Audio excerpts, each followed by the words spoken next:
Voilà, ceci nous permettra de d'utiliser donc des éléments du webinaire aussi pour nos éléments de communication, mais aussi revenir notamment sur les points d'échange à la fin qui se veulent très ouvertes et qui permettront de répondre à toutes les questions.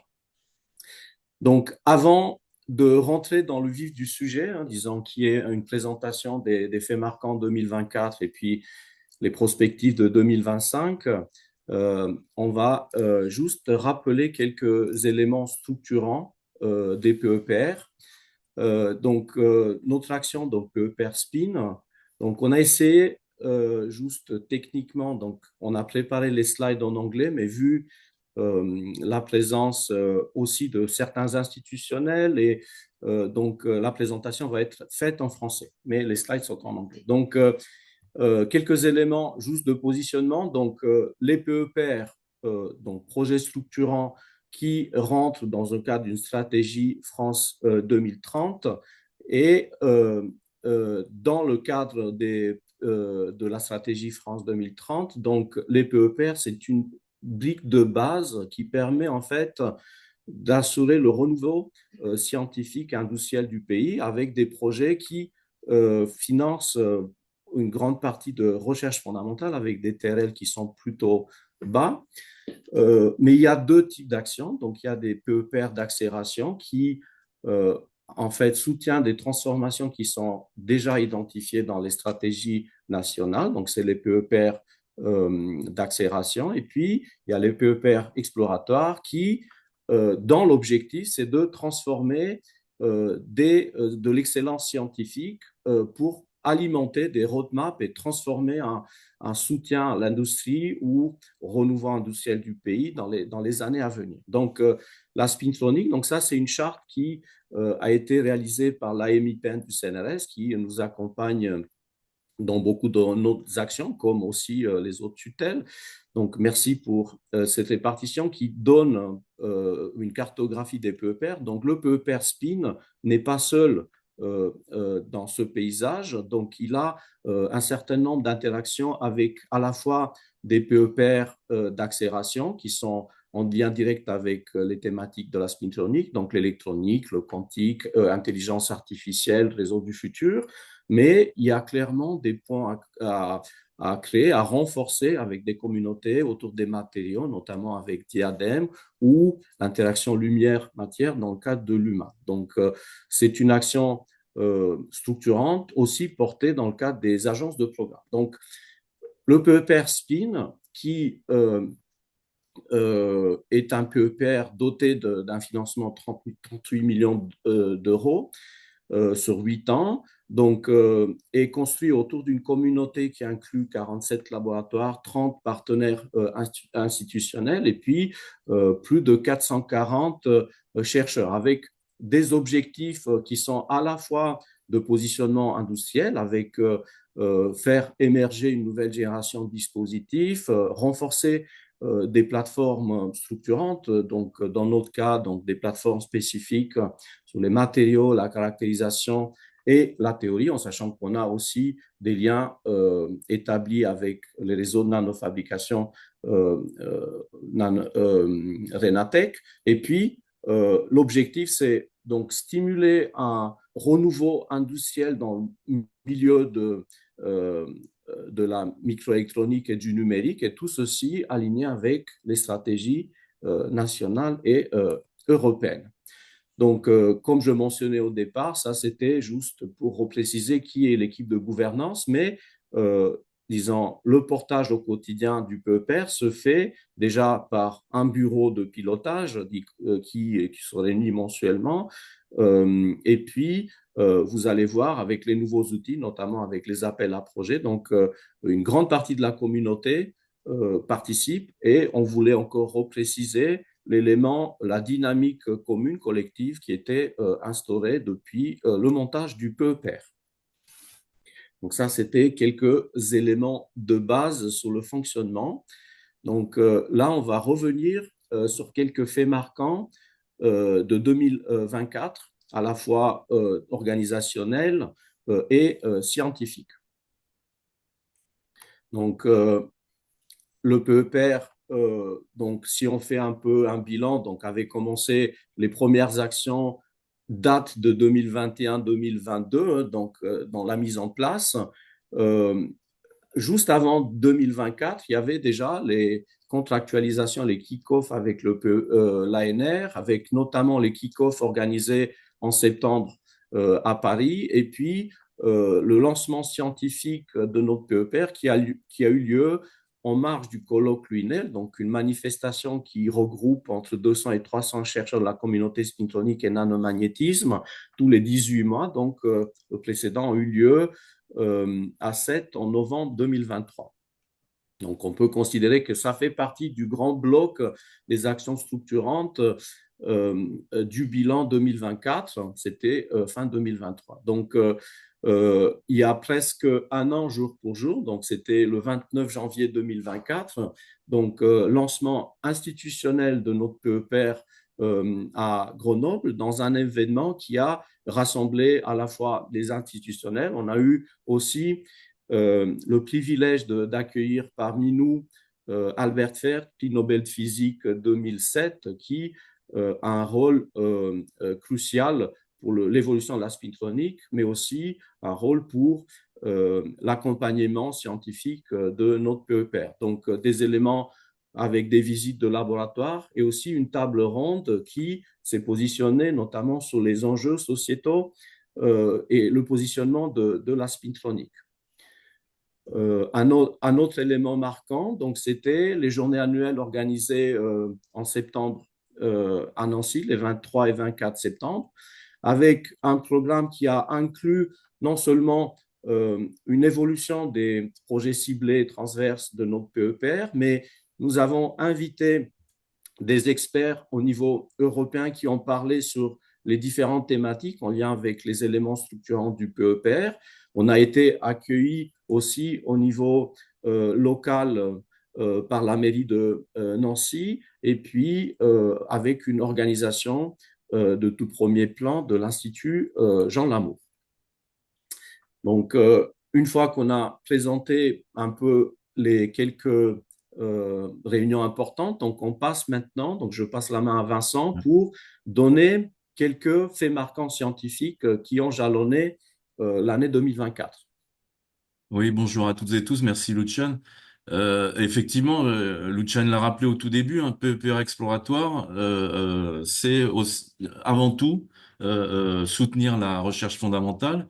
Et ça a été aussi dit par Lucian, il y a eu vraiment un dynamisme extrêmement important et très fructueux dans le montage du projet, mais j'ai envie de dire, il continue et en particulier sur cet aspect de créer, d'obtenir des nouveaux résultats marquants à l'échelle française, mais même européenne, internationale, sur les différents thématiques de spintronique qui ont été choisies. Alors on a fait des choix là et présenter quelques résultats marquants sur les 5 thématiques des 5 projets ciblés, mais bien entendu, ça comprend des contributions, des projets transverses, parce qu'il y a des matériaux dans tous les résultats qui ont pu être obtenus, il y a de la caractérisation et il y a un support théorique. Donc, pour commencer, autour de la thématique liée à ces textures magnétiques chirales et ou topologiques, qui peuvent être par exemple les skyrmions, il y a eu 2 faits marquants importants. Démonstration de la possibilité d'avoir des vitesses extrêmement grandes, et la vitesse, ça veut dire aussi si on est capable d'aller plus vite à un coût énergétique constant, bah, on gagne, hein, on gagne en performance sur les futurs dispositifs de type, par exemple, mémoire qui pourrait être obtenus à partir de ces scanlons. Donc des vitesses extrêmement grandes dans des matériaux synthétiques antiferromagnétiques. Ça, c'est un résultat marquant qui a été obtenu à Spintech. Et puis un résultat qui a été obtenu dans le laboratoire Albert Feld, dans mon laboratoire, sur l'utilisation par le contrôle de la création, le déplacement des skyrmions, l'utilisation de ces skyrmions pour démontrer une première preuve de concept de ce qu'on appelle une weighted sum, une somme pondérée, qui est une des fonctions principales de base dans le calcul neuromorphique. Et pour 2025, bah, il y a des choses qui sont déjà lancées et qui vont être approfondies sur la capacité à détecter de manière très efficace ces textures dans des jonctions tunnels magnétiques, la brique de base de quasiment tous les composants de spintronique, et aussi, on a parlé de ce couplage avec l'utilisation de la lumière, donc d'utiliser des pulses, des impulsions de lumière pour créer à très basse énergie ces skyrmions. Le deuxième effet marquant autour de la thématique de la spintronique ultra rapide, il y a eu deux faits importants, trois faits importants qui sont liés à des études visant à augmenter euh, les signaux terahertz qui peuvent être obtenus. Donc, on excite par la lumière un matériau magnétique ou une structure spintronique et on récupère un signal terahertz qui pourrait être je dirais, utilisé ou appliqué dans des dispositifs pour les communications terahertz. Donc, soit une approche par l'insertion ou de la création de cavités terahertz à partir d'empilements spintroniques, c'est le résultat qui est en haut à gauche, ou bien des optimisations sur l'utilisation d'antennes et des designs d'antennes planaires pour augmenter le signal de terahertz. Et puis l'utilisation, ça c'est un résultat qui était obtenu à Nancy, d'effets qu'on appelle de spin orbitor pour renverser extrêmement rapidement, on parle de la picoseconde, un élément magnétique à partir d'un pulse de lumière. Vers quoi ça va aller en 2025? Il y a maintenant aller vers des matériaux de type antiferromagnétique et éventuellement des effets de résonance pour adresser directement pour la détection, par exemple, la gamme des terahertz. Sur la thématique autour des ondes de spin et de la magnonique, un résultat très important qui est une collaboration entre Strasbourg, l'IPCMS et le CEA-SPEC à Saclay, qui est l'implantation d'une jonction tunnel magnétique, donc encore une fois ce composant de base de la spintronique sur un dispositif de type magnonique et une détection électrique qui a été avec une augmentation de signal d'un facteur 50 de la détection électrique de cette propagation d'ondes de spin. En 2025, il y a des études qui vont être poursuivies pour coupler et utiliser le couplage entre les ondes acoustiques et les ondes magnétiques pour faire des effets de magnonique, hein, de filtrage des propriétés d'ondes de spin, ou une étude dans l'utilisation des MEMS hein, pour localement changer les propriétés magnétiques et ainsi être capable de contrôler les caractéristiques de ces dispositifs spintroniques. Autour des thématiques de la dynamique d'aimantation générée par des effets de transfert de spin, c'est dans le projet SpinCom. Il y a un résultat obtenu dans mon laboratoire Albert Fert, sur l'étude dans des régimes de couplage forts entre deux oscillateurs à transfert de spin pour générer des dynamiques assez complexes avec des signatures expérimentales à température ambiante dans des dispositifs STNO qui sont compatibles CMOS de la physique autour des points exceptionnels avec une perspective applicative qui est d'utiliser ou de tirer profit de l'augmentation de sensibilité autour de ces points exceptionnels. Et puis en 2025, il y a une envie d'aller vers des dynamiques chaotiques générées dans des dispositifs spintroniques pour faire des générateurs de nombres aléatoires, par exemple. C'est un travail qui est fait au SPEC en collaboration avec plusieurs laboratoires de ce projet SpinMat. Et puis, une perspective déjà engagée, mais qui va aller, on espère, jusqu'au démonstrateur d'un wake-up receiver, donc avec déjà du design et l'élaboration de circuits permettant de faire ces dispositifs. Et puis autour de la thématique des capteurs, hein, c'est le projet ADAGE. Il y a eu plusieurs résultats marquants hein, et mis en avant ici, c'est l'augmentation de la sensibilité de capteurs à base d'oxyde magnétique de type LSMO en intégrant des concentrateurs de flux. Et donc ça a permis de fortement augmenter la sensibilité de ce type de capteur. Et puis, pour 2025, il y a des études menées pour augmenter, c'est très important, la gamme de linéarité de la réponse des capteurs. Donc, augmenter à la fois la gamme de linéarité et la sensibilité des capteurs en utilisant les effets de transfert de spin. Et d'autre part, un couplage qui s'est créé là entre deux projets ciblés, l'utiliser des skyrmions, c'est un travail entre Johanna Fischer à Spintech et puis les collègues du CEASPEC à Saclay, d'utiliser les skyrmions pour créer des nouveaux types de capteurs GMR à base de ces skyrmions et augmenter la sensibilité. Donc voilà, c'était très rapidement quelques faits marquants et il y aura des présentations beaucoup plus détaillées au cours de l'élément phare en Spintronics, c'est le colloque lunaire qui sera en fin juin. Voilà, on a essayé quand même de présenter ces quelques faits marquants. Euh, En termes de présence, si on veut dire, de la spintronique et de la communication autour de la spintronique, il y a eu, et je pense que ça c'est aussi une dynamique que permet le PEPR Spin, hein, beaucoup d'articles dans la presse, on ne va pas les détailler, hein, mais dans soit la presse écrite, soit même FR3 Auvergne-Rhône-Alpes, donc une présence de plus en plus grande de la spintronique dans les médias plus large public, et c'est très important parce que on le sait tous, c'était une des faiblesses de la spintronique, d'être peut-être beaucoup moins connue dans le grand public. Et donc là, voilà, un article dans Le Monde qui, suite à ce fait marquant autour des skyrmions dans les antiferromagnétiques qui a été écrit, et ça aussi, c'est très important. Donc, je reprends la parole pour donner d'autres éléments qui sont importants dans le pilotage au quotidien du PEPR, donc autres que les actions scientifiques. Pour bien mener ces actions, donc il est important de reposer sur un vivier de talents.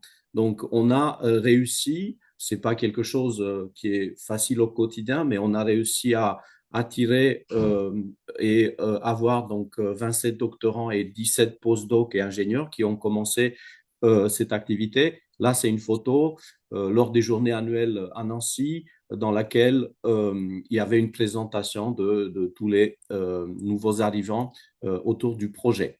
Donc, des éléments importants également pour l'alimentation et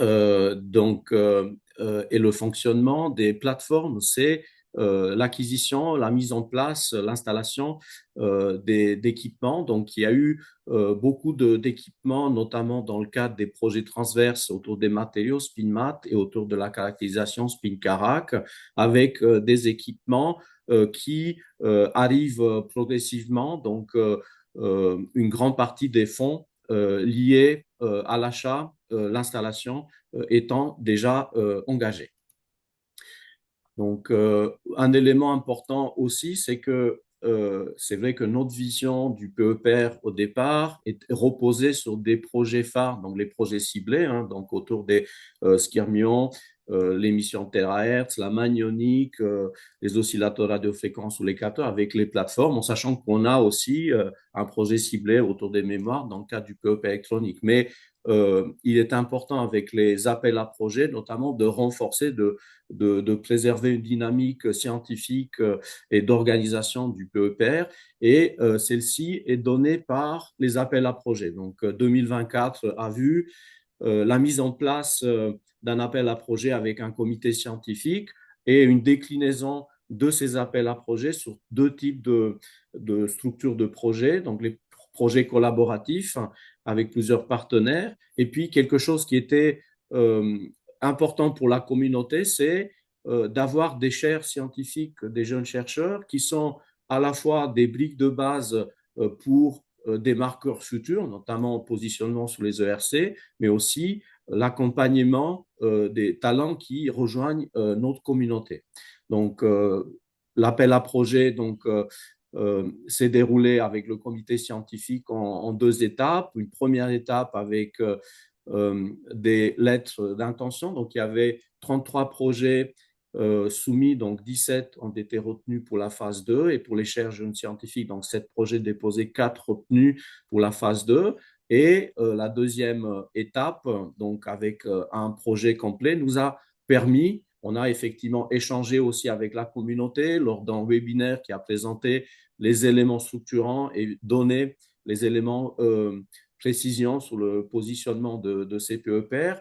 Donc, on a abouti à la sélection de 12 projets, donc 9 dans le cadre des projets collaboratifs, hein, donc qui adressent des thématiques variées, qui n'étaient pas nécessairement couvertes dans les projets ciblés transverses de la première phase, autour de la spintronique supraconductrice, les matériaux oxydes et l'orbitronique pour des nouveaux effets pour la spintronique. MOXPIN, c'est des oxydes magnétiques pour des technologies basées sur le spin ultra rapide. L'utilisation d'un magistral de disques magnétiques en transduceur pour le moment angulaire. La spintronique altermagnétique dans Alterospin. La communication optique ultra rapide dans OptoSpinCom. L'utilisation des ferroélectriques nitrides pour de la spintronique ultra basse consommation dans NIFTY, multispin, l'utilisation des matériaux multiferroïques Van der Waals, hétérostructures pour des dispositifs spintroniques type logique dans la mémoire, donc pont avec PEP électronique par exemple, ou l'utilisation en lien avec, par exemple, projet ciblé Kirex sur les skyrmions acousquirs, des ondes acoustiques pour manipuler les skyrmions. Et puis les trois chaires, les nouveaux chercheurs, adressant des aspects en rupture à la fois sur le design de matériaux, le contrôle des altéromagnétes, donc Quentin Mayer. Ensuite, William Legrand dans le cadre du projet Magnon Bracket avec un lien et un pont à créer avec les technologies quantiques. Et puis Philippe Talachian dans le projet Orbit avec l'utilisation des briques de base spintroniques pour de l'intelligence artificielle. Un autre élément structurant de l'année a été la journée industrielle, donc, qui a été organisée à Grenoble en novembre dernier.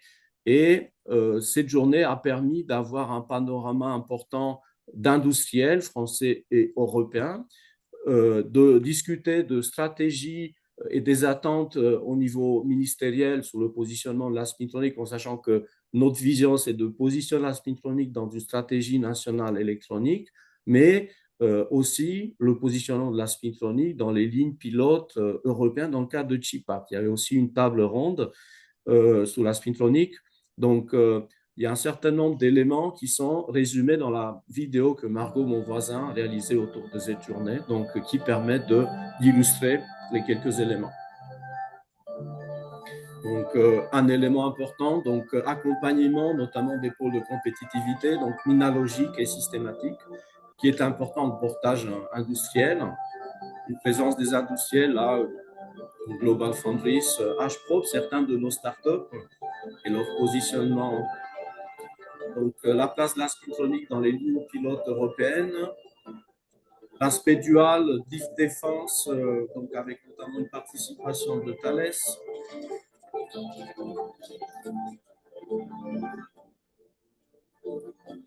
Le positionnement sur le marché des capteurs, une analyse, un benchmark qui a été fait par Your Developments, les attentes de l'État en spintronique avec une présentation et puis la fameuse table ronde qui, sans langue de bois, adressait les freins et les opportunités pour la spintronique pour des débouchés, les positionnements pour les années à venir.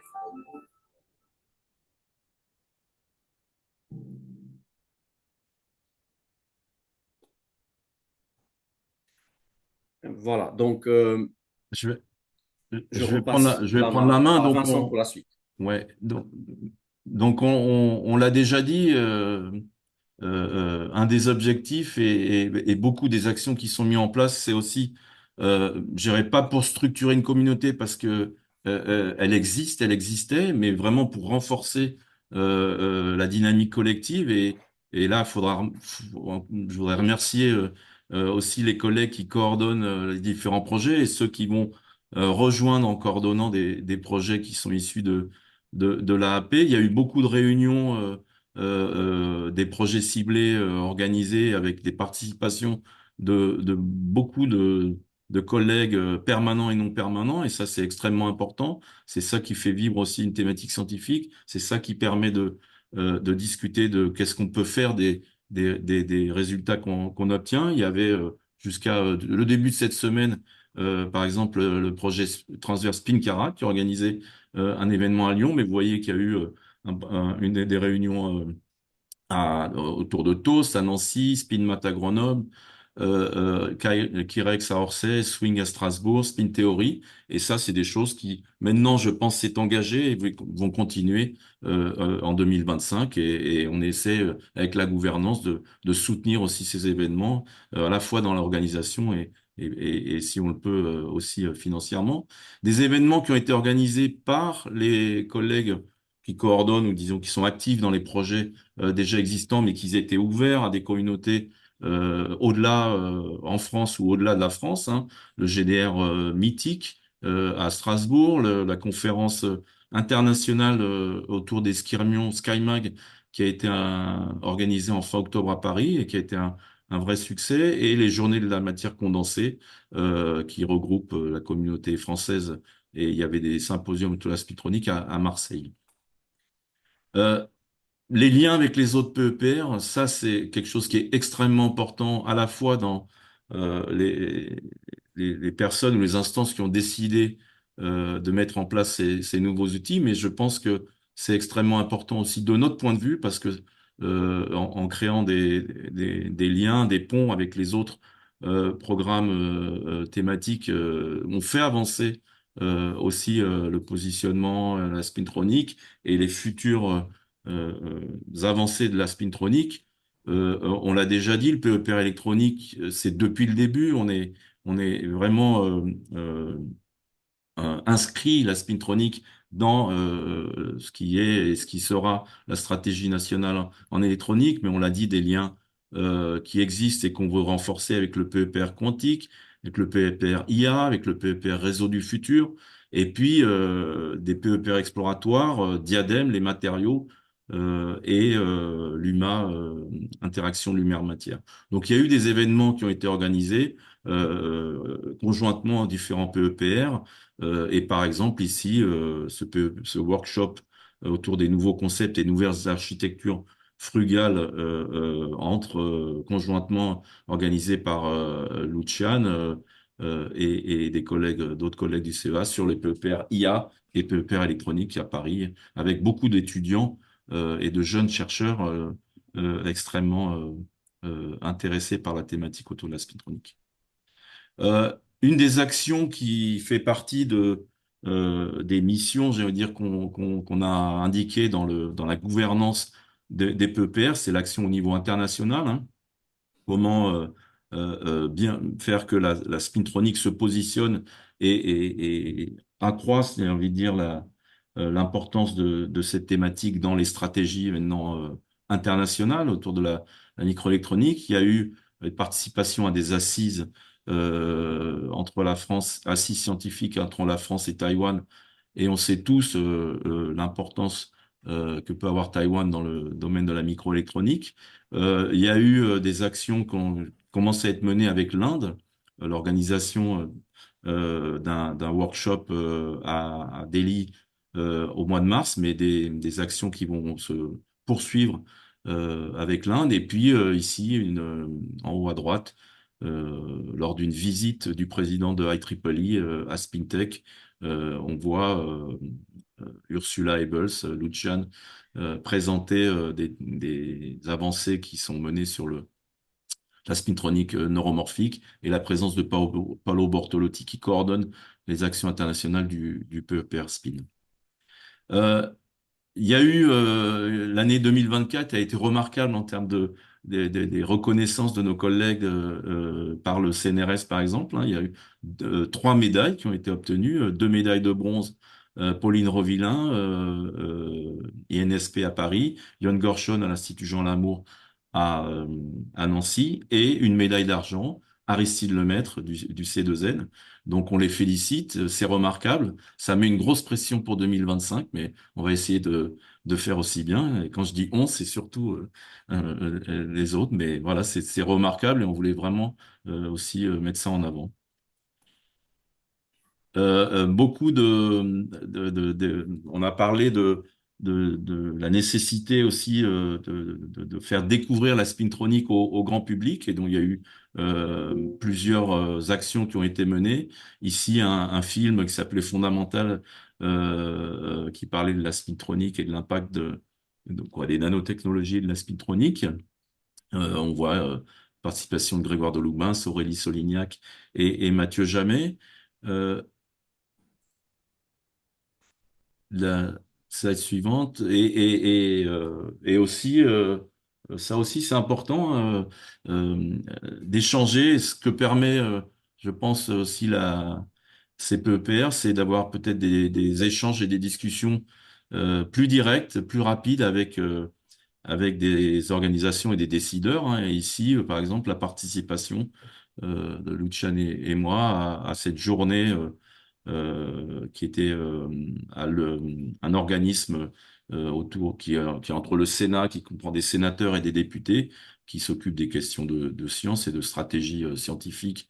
Donc la physique, une science au cœur des enjeux de société. C'est un événement organisé par CNRS Physique, mais où il y a eu des échanges intéressants et importants avec des députés, des sénateurs, et puis Sylvie Retailleau, qui était à cette époque-là était encore ministre ou avait quitté la fonction depuis quelques jours, je me rappelle plus. Un autre événement, et c'est des actions sur lesquelles qui vont se poursuivre en 2025, hein.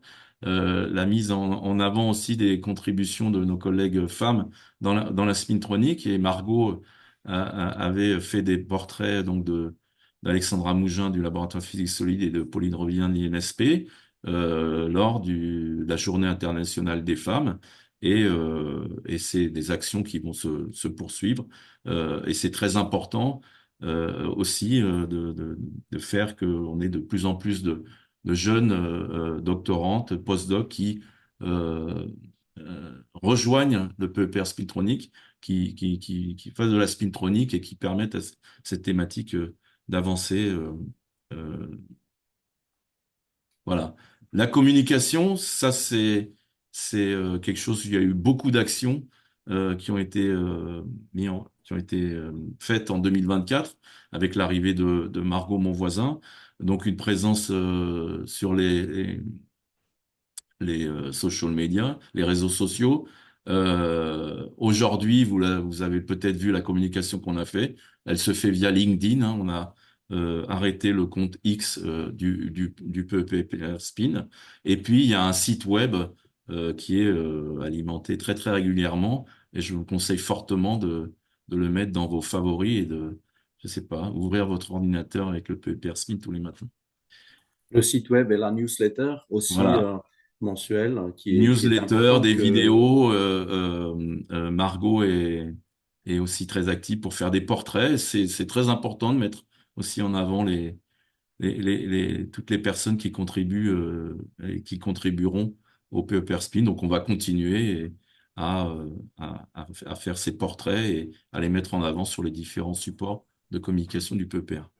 donc il y a une possibilité d'inscription sur la newsletter directement dans le site web. Donc on a un réseau qui diffuse ces newsletters et qui est un réseau qui est actuellement d'environ 900 personnes, disons, qui reçoivent régulièrement nos newsletters et qui reçoivent aussi, comme pour le webinaire annuel de cette année, l'invitation pour participer. Donc, ceci clôt un peu la partie 2024, donc avec un bilan qui a été fait sur plusieurs aspects, hein, qui inclut les marqueurs scientifiques qui sont au cœur d'un PEPR exploratoire, mais aussi son positionnement pour, à la fin du PEPR, voir le coup d'après, déjà une inscription dans une stratégie d'accélération, mais aussi préserver notre capacité d'innovation, d'excellence scientifique. Donc ça, c'est des marqueurs qui nous tient à cœur. Donc, c'est important de les valoriser. Donc, quelques éléments sur ce qui nous attend sur la prospective de 2025. C'est vrai que on est même s'il y a des ajustements à faire et que ce genre de diagramme est compliqué à expliquer et tout, c'est que en fait, on a lancé toutes les actions de la première année. Donc, le T0 scientifique pour le projet était novembre 2023. Donc, on est en ligne avec l'avancement des différents projets ciblés, projets transverses. On a lancé l'appel à projet et puis on aura la contractualisation des nouveaux projets. Et nous sommes aussi dans la phase de mettre en place l'accompagnement avec le board, le comité scientifique, le comité institutionnel. Et puis, on a déjà lancé, on a même mis par rapport aux objectifs initiaux qui est d'avoir deux grands workshops industriels, on a déjà eu cette première journée qui est très importante. Vous allez voir notamment dans toutes nos actions en lien avec l'industrie comportées dans le cadre des actions avec les agences de programme, les ministères et surtout avec l'Europe. Aussi, on réitère notre engagement, notamment sur le positionnement, sur les aspects de stratégie d'accélération, qu'à la fin, après 4 ans, au-delà de l'évaluation qui est faite au niveau de PEPR, c'est de trouver les ponts pour remonter les choses qui sont compatibles avec une montée en TRL sur les aspects PEPR d'accélération. Donc, quelques actions structurantes à venir. Donc, sur l'action internationale, quelque chose qui n'a pas été mentionné dans le bilan, mais même si le projet a été accepté en 2024, c'est nous avons réussi dans le cadre d'un projet dans lequel le PEPR joue le rôle du partenaire local français, dans le cadre d'un projet pour Top Scientists, donc financé par le Japon, donc Adoptic Sustainable Partnership for Innovative Research Ecosystem. Donc, il y aura un kick-off de ce projet structurant de financement plutôt important, 3,5 millions d'euros, qui permettra différents blocs et briques de base du PEPR d'avoir un réseautage efficace avec le Japon. Un autre élément important sera, qui va jalonner un peu notre année, c'est le lancement de façon commune, cohérente, le 11 avril, de tous les nouveaux projets. Donc, il est important, même si la contractualisation se fait individuellement, projet par projet, de préserver ce côté structurant, cohérent, dynamique de la communauté. Donc, nous avons mis en place une journée dans laquelle tous les projets vont être évalués ensemble, non, initié ensemble avec le PEPR et avec tous les référents spécifiques auprès de l'ANR chargés d'actions scientifiques ou administratives. Vincent mentionnait cet événement marquant, donc tous les 18 mois du colloque, qui est le colloque Lunel, disons, qui rassemble plus de 200 à 300, ça dépend des éditions, de chercheurs de la communauté spintronique et nanomagnétisme. Donc, cette année, fin juin, en Ardèche, et on essaye de coupler une journée spécifique dédiée au PEPR Spin avec une session dédiée aux dispositifs basse consommation, frugaux pour l'électronique de demain et aussi mettre en avant les interactions avec les autres PEPR, notamment Luma et Diadème dans le cadre de ce colloque. Sur l'action à l'international, donc portée par Paolo Bortolotti et le MOU, Spintronic Factory, au niveau européen. Donc, il y a des actions structurantes importantes avec continuer donc discussion dans le cadre de Chip Act avec GU Chips, avec le positionnement de la Spintronic comme techno émergente pour les futurs chips de demain au niveau français et européen. Donc, il y a une nouvelle roadmap scientifique du réseau à aligner avec les roadmaps électroniques au niveau européen et au niveau international, notamment en lien avec le réseau I3E Magnetics. Donc, très important, donc faire participer, ramener des industriels dans les boards et puis préparer le coup d'après au niveau européen dans le programme FP10, le travail conjoint qui a été lancé avec l'agence de programme ASIC et notamment aligner notre roadmap spintronique avec la roadmap européenne portée par le réseau IPIC.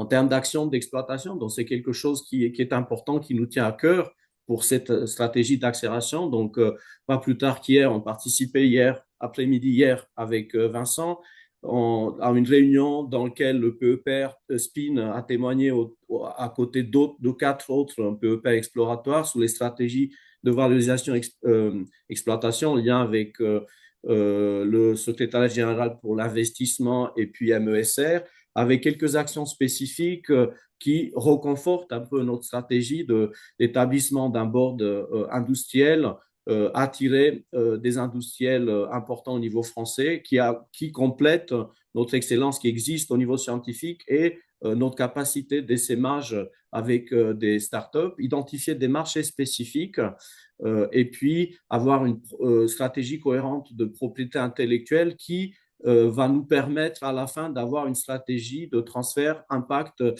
copartagée avec les tutelles, les PUI et les SATT. Donc une action spécifique de 2024, mais qui permettra un accompagnement en 2025. Nous avons du coup contractualisé avec un cabinet qui nous a accompagné aussi sur d'autres actions de Valo précédemment, notamment dans la constitution d'un plan d'exploitation autour des projets ciblés avec un projet à 3 ans ambitieux. Donc, rester en ligne pour suivre ces activités.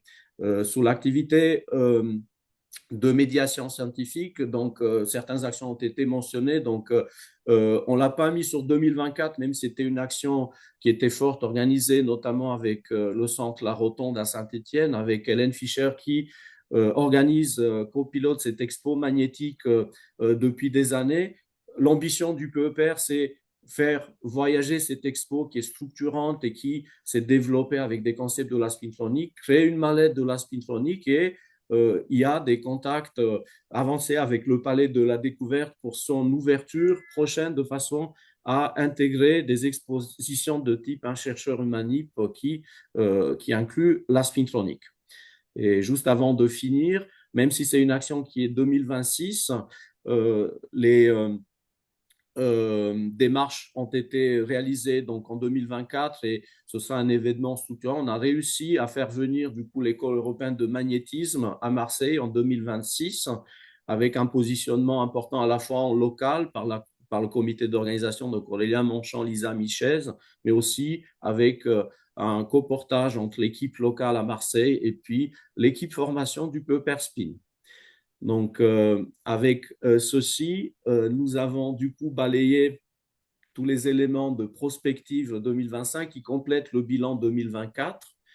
Voilà, 45 minutes comme nous avons visé. Donc, du coup, nous avons un peu de temps pour des échanges, des questions, des précisions, des remarques, des suggestions de votre part. Donc, nous sommes à votre écoute. Donc, je ne sais pas, Margot.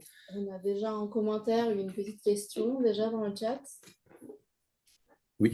Alors. Normalement, si vous levez la main, après, je peux vous attribuer la parole. Donc, n'hésitez pas. Peut-être pour... Peut-être on peut commencer avec... Ouais, Oui, on peut commencer déjà avec les commentaires dans le chat. Donc, ouais. Frédéric Petrov, merci pour ce retour. Très beau bilan pour cette première année. Félicitations à l'équipe de pilotage et aux acteurs du PEPR. Merci Frédéric. Donc, c'est un commentaire, un pas une commentaire. question. Bah, écoute.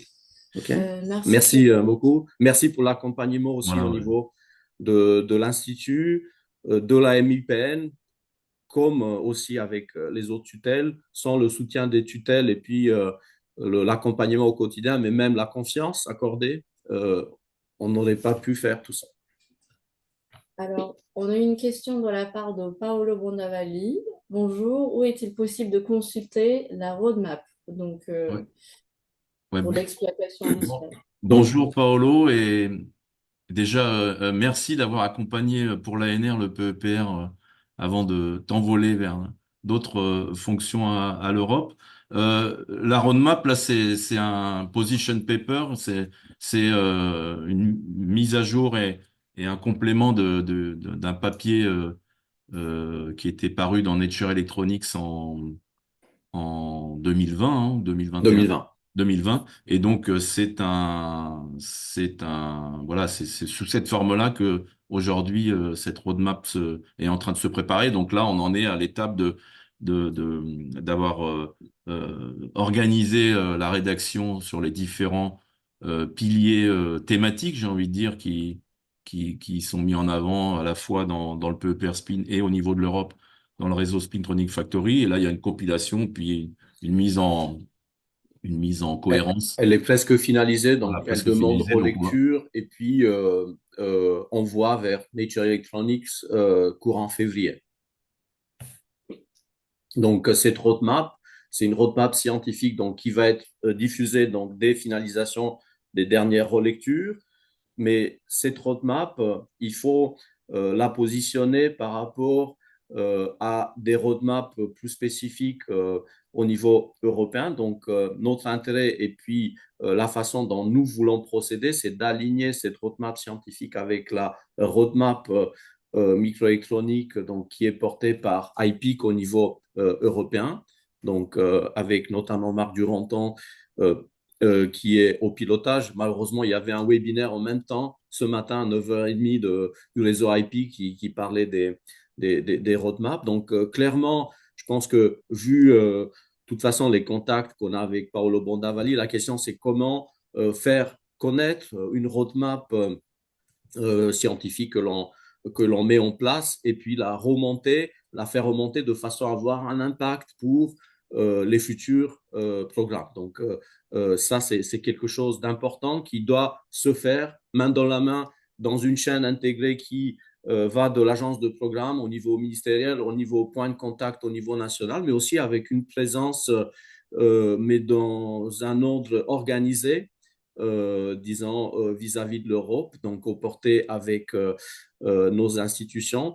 On participe spécifiquement sur des actions, par exemple ChipGU, on participe et on partagera certainement, l'objectif c'est de partager cette roadmap à la journée de brokerage qui aura lieu les 18 et 19 février prochains à Bruxelles autour de ChipAct. Il y a une question de Jean-Marie Georges, donc je lui laisse la main. Ok, j'ai allumé mon micro, là, vous m'entendez? ouais. Oui. Oui, ok. Eh ben, merci, félicitations pour cette première année. J'avais une question, c'est sur les AAP 2025 et sur l'engagement des budgets par rapport aux limitations qu'on a là, des délégations. Si vous avez un peu plus de précision ou si vous êtes aussi dans le flou. Hmm. Là, Sur la... excuse-moi Jean-Marie, pardon. C'est Tu parles typiquement, par exemple, tu parles quel... du deuxième appel à projet oui, qui oui, je parle du deuxième appel, si c'est les gens qui ont besoin d'engager, qu'il y a des postdocs qui sont pris, tout ça. Non, Genre là, donc là, tu parles des projets qui ont été sélectionnés dans le premier appel à projet et ceux qui qui vont vont, qui doivent... démarrer. Non, non, ceux de- qui vont démarrer en 2025. Oui, oui, mais donc il y a parce que C'est le ceux premier qui vont appel à démarrer en projet. 2025, on n'a pas eu de communication spécifique au niveau du PEPR. Je pense que toutes les règles qui ont été et les recommandations qui ont été faites aux différentes tutelles très récemment par rapport à l'absence d'un budget de l'État et des conséquences que ça a sur l'utilisation des budgets qu'on peut avoir dans les différentes tutelles, s'applique aux projets AAP qui ont été sélectionnés et qui devraient démarrer, on l'a dit, en mars de cette Hmm. année. On n'a pas eu de communication spécifique par rapport à...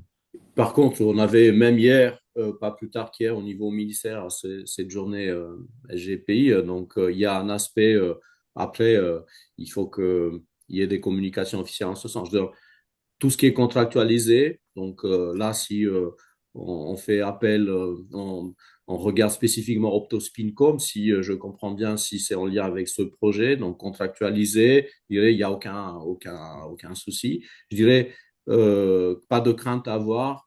La question, c'est plus, est-ce que finalement, l'argent, il est là, c'est comment est-ce que la question vient plus auprès des tutelles si il y a quelque chose qui est contractualisé? Est-ce que par tutelle du coup CNRS, est-ce que on peut engager l'embauche de ce postdoc? Je dirais, ça, c'est des projets qui ont été prévus, qui il faut voir, bon, je m'avance, mais certainement les tutelles ou peut-être même Frédéric à côté peut en parler, mais ça peut faire partie des actions qu'on considère importantes dans le cadre de presque services votés pour que les France 2030 avancent, quoi.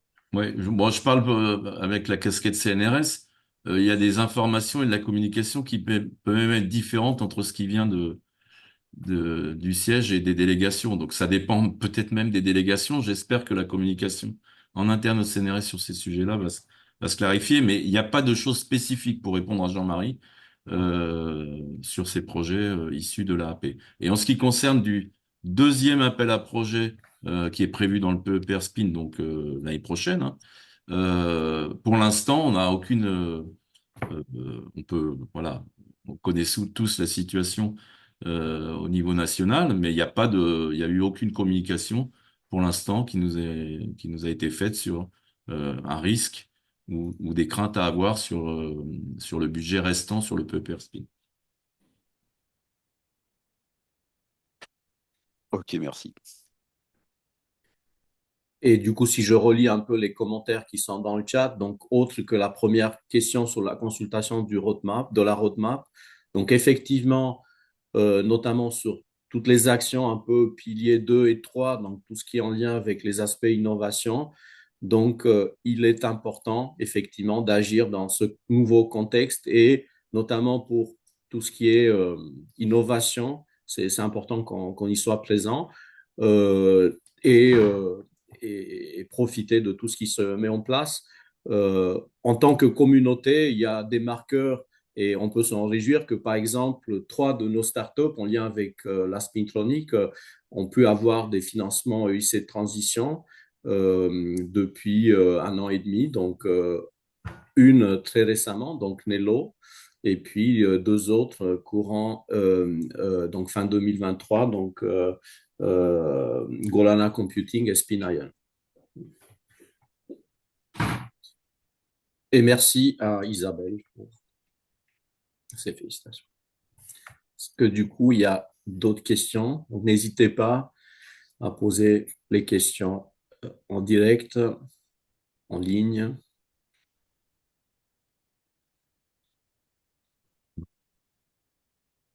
Donc 2025, on ne l'a pas dit, mais certainement, on va devoir lancer aussi l'appel à projet de deuxième appel à projet, même si peut-être la sélection aura lieu pas peut-être 2025, mais certainement les réflexions en cours devraient aboutir à voir comment on aligne thématiquement et puis en termes de format, le deuxième appel à projet. Donc ça, c'est quelque chose d'important sur lequel on va certainement ressolliciter la communauté.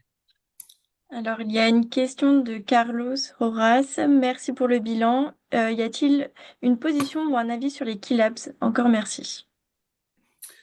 Là-dessus, ouais, vas-y. Ouais, peut-être, bon, bah, je sais pas, il y a peut-être certains d'entre vous qui ont pas eu la communication hier soir et ce matin de la présidence du CNRS. Donc il y a, j'ai pas eu le temps de la lire en détail, mais c'est un moratoire qui a été décidé par le ministre Philippe Baptiste et avec Antoine Petit, un moratoire sur la mise en place des Keylabs. Donc je pense que pour l'instant, le PEPR Spin n'a pas besoin de donner une position. Il y a déjà beaucoup de débats dans la communauté. Ça a généré beaucoup de débats et peut-être beaucoup de débats sur des choses qui étaient peut-être pas nécessaires. Ça, c'est mon avis personnel en ce moment.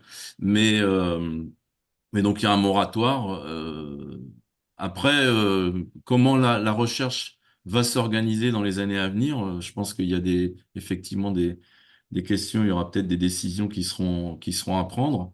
Le PEPR sont des nouveaux objets dans le paysage, hein, euh, et, et, et qui ont mis en avant, qui mettent en avant quelques thématiques qui ont été sélectionnées.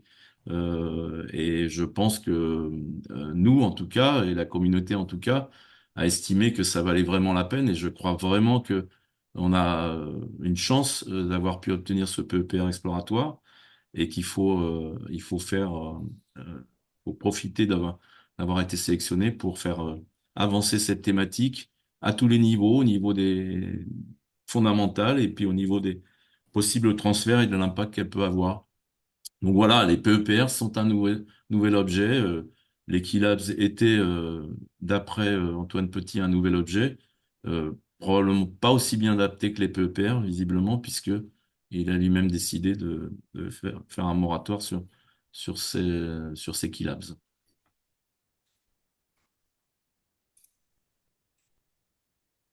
Merci à l'équipe de Kellar. Kellar, c'est une entreprise qui est sur les Ulysses et qui fabrique des équipements qui sont présents dans beaucoup de laboratoires en France. Et c'est important d'avoir des liens assez directs comme ça entre les PEPR et tous les partenaires industriels, que ce soit les petites l'industrie, les PME, les startups et aussi les grands groupes.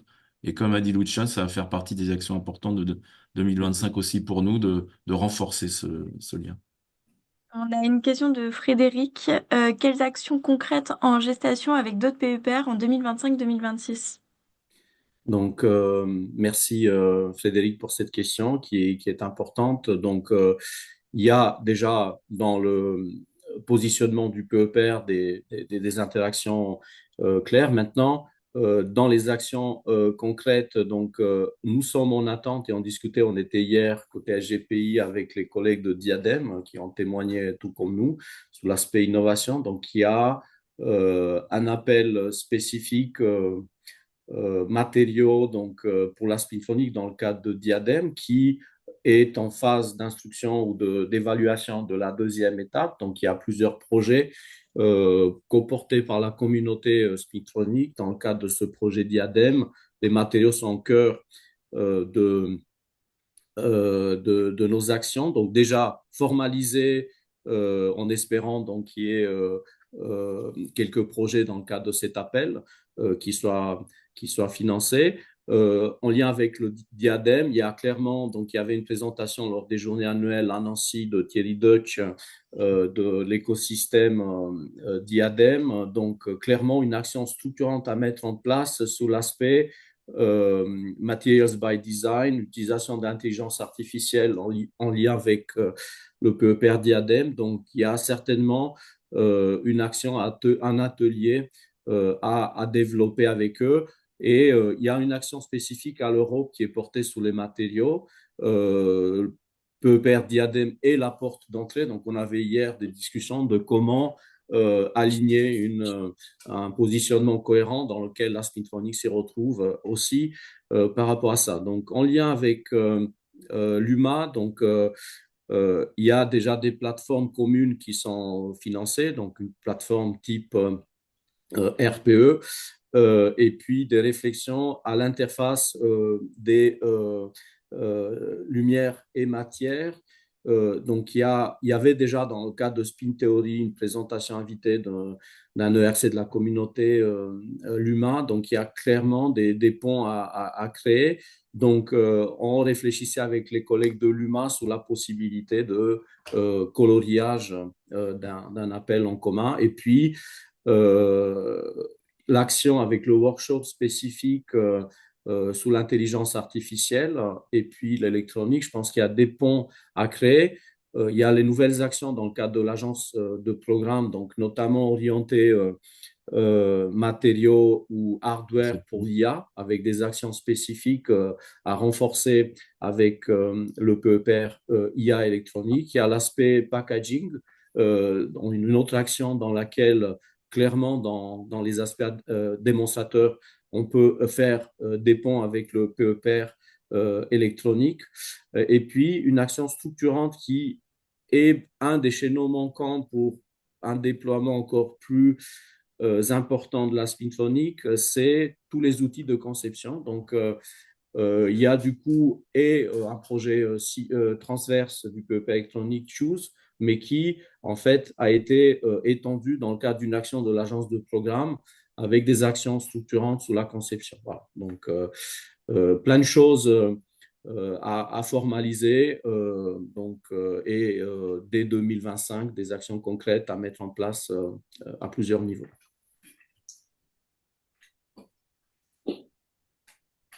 Alors, il y a une autre question de Laurent. Quelles actions sont envisagées pour renforcer le lien avec le tissu industriel associé et les possibilités de transfert, valorisation des travaux conduits par le PEPR? Donc là-dessus, donc on avait déjà dans notre structuration du PEPR la volonté on a 3 workshops industriels, donc un qui a déjà eu lieu, qui a permis d'avoir un point d'étape, un positionnement, et puis 2 autres workshops industriels dans notre stratégie qui vont permettre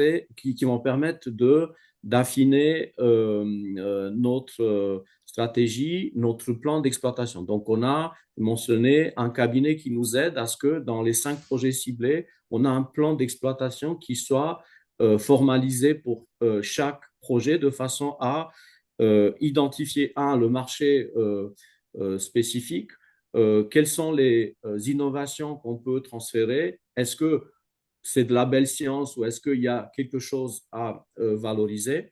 Donc, par rapport à ça, l'accompagnement du cabinet Toppling, c'est aussi de mettre en place un board industriel. Donc, nous sommes en phase de construction de ce board. Donc, il y a déjà plusieurs contacts qui ont été pris. Et puis, en discussion avec SGPI, la question, c'est comment associer. On a des facilités avec certains partenaires industriels qui sont, donc, il y a un réseau, je dirais, caractérisation, start-up.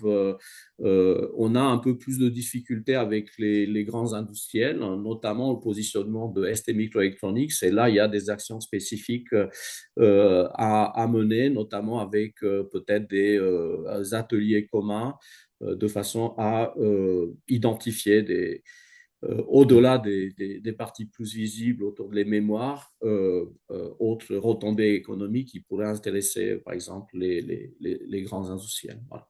Oui, oui, et comme Laurent le sait, hein, puisque j'ai participé aussi à cette réunion, finalement, nous, notre message est aussi qu'on a essayé de faire passer hier, c'est de s'appuyer sur l'action que peut avoir le SGPI à un niveau plus élevé et qui est très importante pour notre PEPR, mais pour tout le PEPR, dans ce que vient de mentionner Lucian, comment parler aux grands groupes, parce que à moyen et long terme, c'est aussi leurs décisions qui peuvent impacter le fait qu'on a un transfert, une valorisation qui est réussie, mais aussi s'appuyer, l'agence de programme ASIC, hein, qui est celle autour des composants et dans lequel le PEPR Spin s'inscrit, pour nous voilà, c'est aussi un relais important et de s'appuyer sur les missions de cette agence pour créer aussi les liens avec les organismes de transfert technologique, locaux ou nationaux. Voilà, tout ça, c'est ça aussi que permet le fait d'avoir un PEPR et on veut vraiment s'appuyer sur toutes ces possibilités.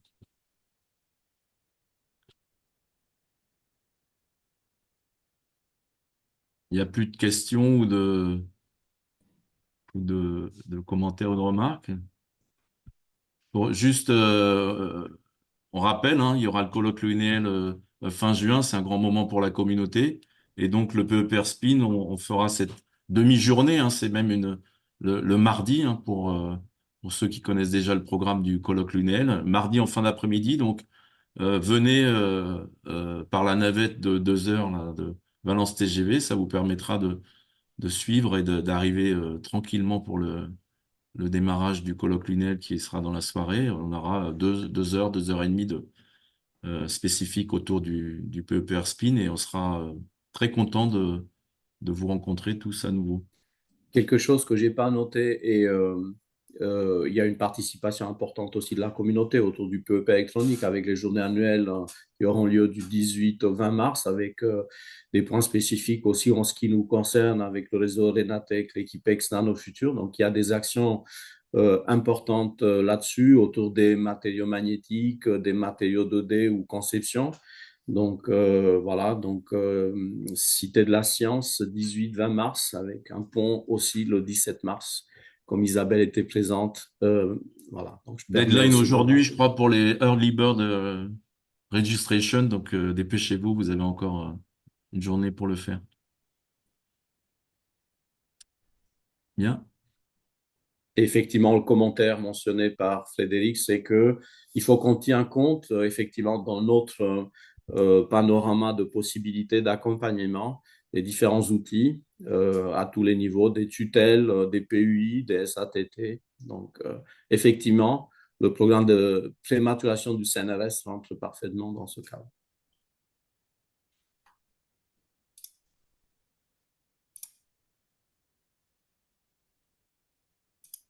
Ok. Si pas d'autres questions, donc on voudrait vous remercier tous déjà Ouais. pour votre participation à notre webinaire. On voulait aussi remercier la participation de Albert, qui était, je ne sais pas s'il est toujours avec nous, mais qui nous a fait l'honneur de participer à notre webinaire. Il s'est même inscrit 2 fois. Donc peut-être nous, on n'était pas très clairs dans les outils d'inscription, mais ça nous fait plaisir qu'il y ait un suivi attentif de sa part.